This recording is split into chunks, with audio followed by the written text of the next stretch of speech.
kind of influence do you think you've had on today's artists?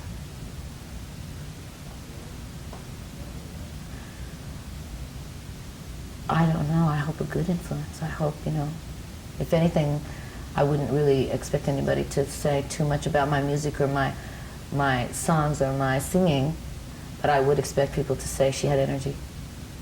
That, you know, that from her energy we can learn something. I think it's possible, not only musically, you have a very strong image as well. I think the way you dress, the lace, I think that may have contributed to people like Prince and Madonna. The current look that's so popular. I do. No, Madonna gets out of this easy. Prince does not. Yeah, I think so. I definitely think that I have definitely influenced the clothes of a few people, yes. What do you think of Cyndi Lauper? I think that she's wonderful for being strong and doing what she wants to do. I think that getting in a little garbage can and going up over the audience is so brave, I can't stand it. And I think that having her parents in her videos is really wonderful, and bringing them into it, you know, she brings her family into it. You really, once again, have to really depend on your rocks of Gibraltar to exist in this business. Mm-hmm. And I think that she seems to have a really good stronghold behind her. And that's what will make Cyndi strong, and it'll make her last. If she lasts, it'll make her last because she has that. You can't do it alone. It's just too easy to get disenchanted. Mm. You know, and you don't want to put orange in your hair anymore because you're disenchanted. So as long as you have some people around you that are good to tell you that they love your orange hair, that you'll be all right. How about Tina Turner? From the stories that I heard of Tina's life before, when it was Ike and Tina Turner, I think that she is also an amazing woman to have come this far and still do this, and still do it so well. You know, and Tina doesn't care about anybody else. It's like, you know, there's not anybody in this room that is going to ever make Tina Turner jealous, because Tina is within herself strong, or she wouldn't be here and she wouldn't be doing this now. I think we've pretty much covered the whole women thing. Is there any other feelings you have about it that I haven't asked you directly about?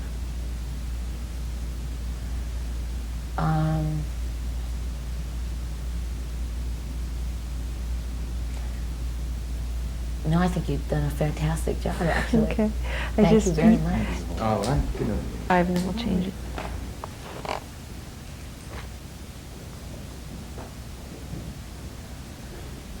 You quiet, everybody? We have speed?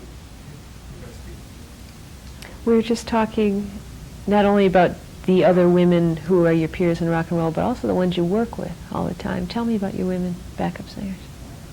And I was just telling you Yeah. that while I was getting ready, that I just had a flash of you saying to me, what do you think about the other women in rock and roll? And that my only really answer could be, I don't know them.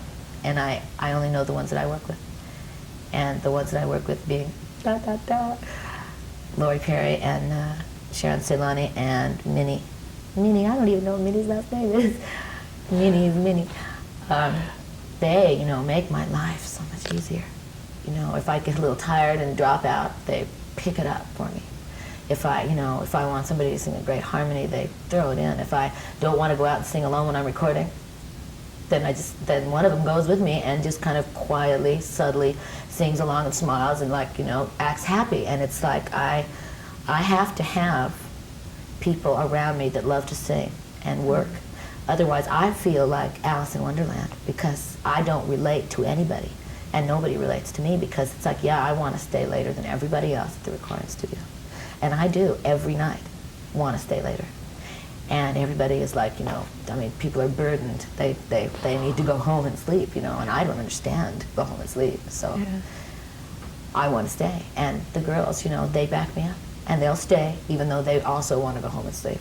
They'll stay because they know that maybe I'll write that special song, or maybe that really special emotional thing that we wanted to get on tape will be gotten for the rest of our lives. And we all kind of feel that it's a rest of our lives proposition that we're talking about here. that we'll still all be rocking a little when we're really old. And that'll be one thing that we can kind of carry with us, you know.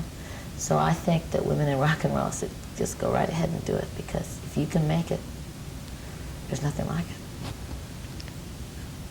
People always say that women are too competitive to be friends. You don't believe that's I don't true? think so. See, I'm not jealous of my background singers.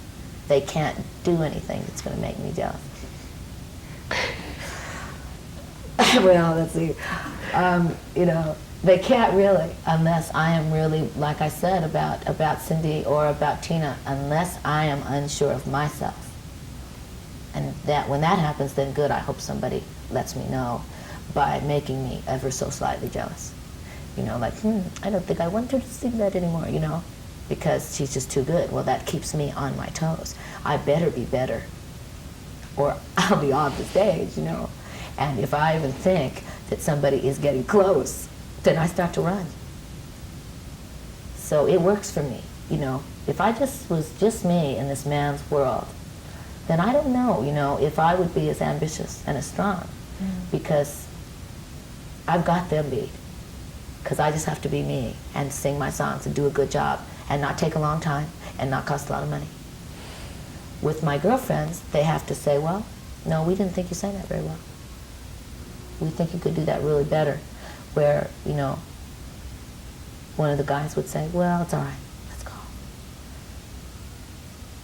So it's a real check and balance for me. I like that. Excuse me, Bill, I'm hearing radio. Are you picking that up on the headset? In the back. Yeah. Can we? You know. Okay. We're at speed. Ready to go again? I want to talk. You have many other talents and interests, I know it. I want to talk about some of them. With the record and everything going on, have you had time to keep up with your painting and your drawing? Well, you know, I never have time to keep up with my painting or my writing or anything. So, but I make the time. So yeah, I do. Do you want to see all my paintings? I've never seen anything. You've never seen any of my No. paintings? Oh well, summon Sister Honey. She's upstairs. Oh yeah. Drawing has kind of become a sanity hold for me, because I can sit in a group of a bunch of people and I can draw and be very involved but not fidgety, because I'm doing something. Yeah, the physical energy. And I feel very unworthwhile when I'm just sitting. So I have like a lot of difficulty resting. So this keeps me still, because you just can't be getting up and leaving your drawing all the time, and you don't want to, because you're kind of compelled to work on it. And so it's been a real gift for me that I do this. And I always, if I go for a while and I don't do a drawing, I think, is it gone? Am I not going to be able to draw the next time I pick up a pencil? And it isn't, it's never gone. And it just appeared 3 years ago, this drawing thing, because I've never drawn ever in my life. And I've never taken an art class, or for that matter, a music class either. And I just learned to draw overnight. It seems overnight. And that's good, because I certainly didn't want to study it. And I certainly don't want to study it now. So it, this kind of allows me, when I decide to do something, I decide I'm going to do it really well quickly, so that I can see if I like it. Because I'm not going to be able to understand on a low level whether I like it or not. So if I draw like a terrible drawing, I'm not going to be able to say, see the potential there. In 5 years, you're going to be able to draw a really nice drawing. I can't do that. Yeah. So I have to draw a really good drawing right away. And then I can go on, and actually people can even sneak a little, little knowledge, learning of art in if they very subtly kind of pass it over my head. It's really, it's the kind of strangest thing in my whole life that's ever happened to my painting. I thought I assumed you were a little child drawing. No, This is never. new. Huh. Does it come from a different place than your music? No, I'm sure it comes right from the same place as my music. It's unlike a song, a drawing. The reason I started to draw, really, I know why, I just don't know how, was when my friend was got sick, and I wanted to leave something there with her, so that, because I couldn't be there all the time, so I wanted her to have something that was mine, that meant something. And when you paint or draw something, you carry it around with you for days or months or years or whatever. And like if you have a little, little dog or cat or something, they'll seek out that painting to sleep on because it so has your essence in it. And so I started to draw so that I could pin something up on her wall. And be with her. And be with her, yeah. And knowing that this wasn't a letter that I just jotted out, or again, even a song or a piece of writing, but an image that would constantly occur when she looked at that would say, she's here.